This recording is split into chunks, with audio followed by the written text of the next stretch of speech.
It is estimated that around 47,000 women are murdered by a domestic partner each year worldwide.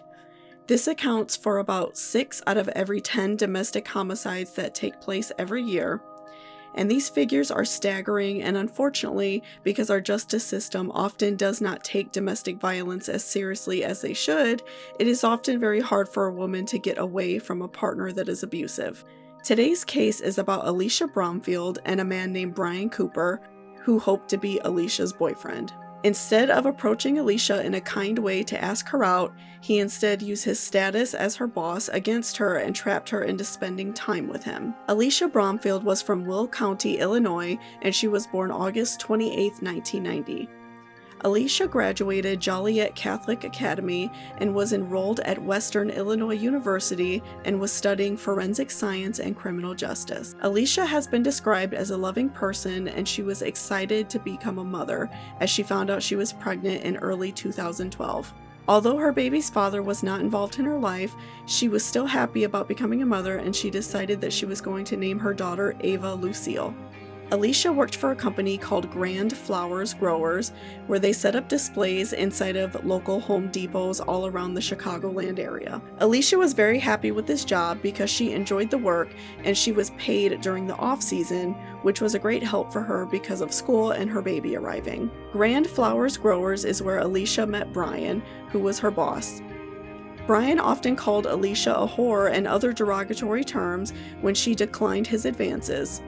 Alicia complained to the HR department with both Grand Flowers Growers and Home Depot, but nothing was done about Brian, and he continued his verbal abuse and financial abuse as well. Brian would tell coworkers that Alicia was his girlfriend, and he would force Alicia to work even when she told him in advance that she had doctor's appointments. Brian would also have Alicia walk his dog and would always schedule himself to work with her.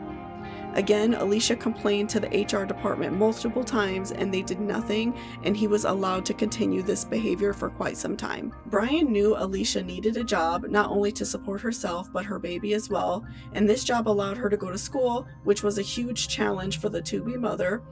And Brian was abusive and threatened Alicia's job and took advantage of his position. In August 2012, Brian convinced Alicia to attend his sister's wedding with him.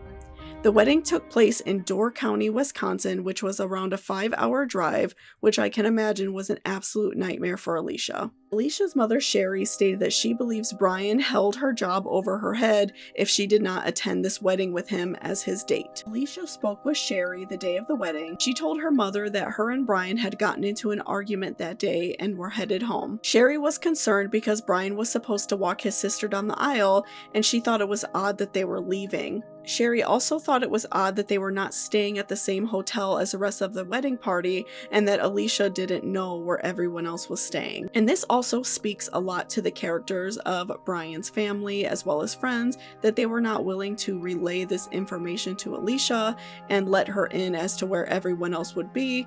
Considering she was 5 hours away from home and pregnant, she would want to know where other people are, where she could get a hold of other people just in case an emergency happened. Later on in the day, Sherry received another call from Alicia telling her that they ended up staying for the wedding that night. After the two left the wedding, they continued to argue according to Brian, and once Alicia fell asleep, Brian was frustrated with the idea that Alicia was going to break contact with him once they got home, and he wasn't going to have that. What happens next is absolutely horrifying, and nobody should ever have to go through this. Brian strangled Alicia with a cord as he sat on top of her, preventing her to escape. Alicia begged for her life of her baby, but Brian did not stop until Alicia died. Brian then partook in a deeply depraved act as he sexually assaulted Alicia's body. Brian then attempted to commit suicide in 2 different ways, once with a dull knife and in another way by attempting to drown himself. He was not successful in either way, so he then, on the morning of August 19th, walked into a local convenience store near the hotel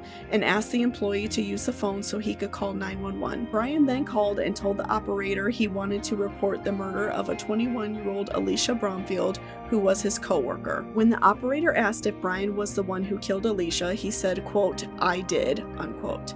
Brian was still soaking wet from attempting to drown himself. When police arrived at the hotel, they found Alicia's body and saw she was strangled, with a pillow placed neatly under her head. Brian was taken into questioning, and during his confession, the police found out many disturbing facts about the man. Brian admitted to abusing a former girlfriend, but she did not press charges against him.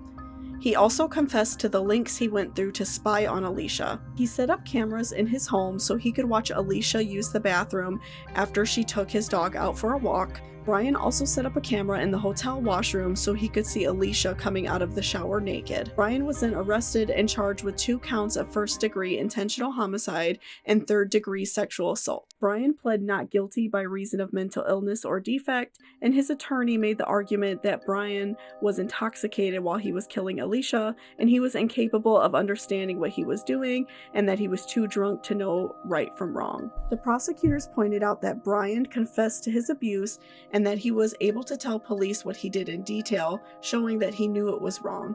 He even backed it up by stating Brian attempted suicide because he knew that murder was wrong. Unfortunately, at the time, the jury did not reach a verdict because 2 jurors believed that because Brian was intoxicated, he did not know what he was doing. Jerry was very angry about this because the 2 jurors were allegedly women, and so you would think that they would be understanding that violence takes place too often against women because of men not getting what they want. Alicia's family started planning for a second trial against Brian, and in the meanwhile, Sherry started a campaign to have laws passed to ban the voluntary intoxication defense in 32 states, including Wisconsin, where Alicia was murdered. At the second trial, Brian was found guilty on all counts and was sentenced to 2 consecutive life terms in prison. Brian has tried to appeal the verdict several times, and he has been unsuccessful. Jerry has filed a wrongful death lawsuit against Home Depot and Grand Flowers growers because the company's negligence to Alicia's complaints of the harassment that Brian inflicted on her. The lawsuit was initially dismissed, but the decision was overturned on appeal. And Alicia's family has not only changed laws, they have also started the Purple Project in memory of Alicia and Ava. The organization gives support to single mothers and offers grief counseling to parents who have lost children. I will leave the link in my description if you would like to check out the organization or leave a donation. Thank you all so much for watching this video. I hope you found it helpful and informative. If there are any other cases that you would like me to cover, please leave me a comment in the description box, and don't forget to hit that subscription button. I hope you all have a great day and stay safe out there. Bye.